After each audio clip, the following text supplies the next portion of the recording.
আজকে আমরাই প্রত্যেকটা নারী আপনার সাংবাদিক ভাইদের কাছে আন্তরিকভাবে ধন্যবাদ আর কৃতজ্ঞতা জানাই যে আজকে আমাদের এখানে কোনো মন্ত্রী নাই, প্রতিমন্ত্রী নাই, উপদেষ্টা নাই, কোনো সেন্ট্রাল লিডার নাই, আমরা শুধু নারী সমাজ।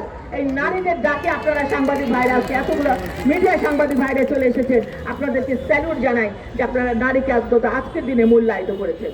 সেই জন্য আপনাদেরকে আন্তরিকভাবে ধন্যবাদ আর কৃতজ্ঞতা জানাই এবং আমরা আশা করি আপনারা প্রতিনিয়ত এইভাবে নারীদের পাশে থাকবেন, নারীদের বিপদে থাকবেন, নারীদেরকে আগলে রাখবেন।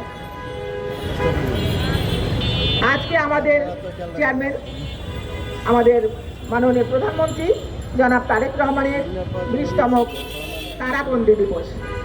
20 বছর আগে যাকে বিনা বিচারে বন্দী করা হয়েছিল এবং সাজা দেওয়া হয়েছিল, আমরা এর তীব্র নিন্দা জানাই, ধিক্কার জানাই এবং এই দিবসটিকে আপনাদের কাছে মনে করিয়ে দিতে চাই। প্রিয় বোনেরা, আমরা একটু র্যালি করবো ভাইরা, তো র্যালি করবো, র্যালিতে থাকবেন নারী দিবসে। আসলে আমরা খুব সুন্দর করে বড় একটা প্রোগ্রাম করতে চেয়েছিলাম, কিন্তু আমাদেরকে এখন আসলে এমন অবস্থা হয়েছে কেউ সময় দিতে পারে নাই, কোনো মন্ত্রী প্রতিমন্ত্রী কেউ সময় দিতে পারে নাই, কিন্তু আমরা তো দিনটাকে দিতে পারি না।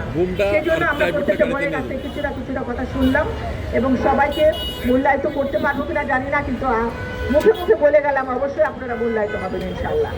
আপনাদের আমাদের প্রত্যেককে মূল্যায়িত করা হবে। আমাদের চেয়ারম্যান, আমাদের প্রধানমন্ত্রী প্রত্যেকটা নারীকে যার যার জায়গায় যোগ্যতা অনুযায়ী মূল্যায়িত করবেন ইনশাল্লাহ।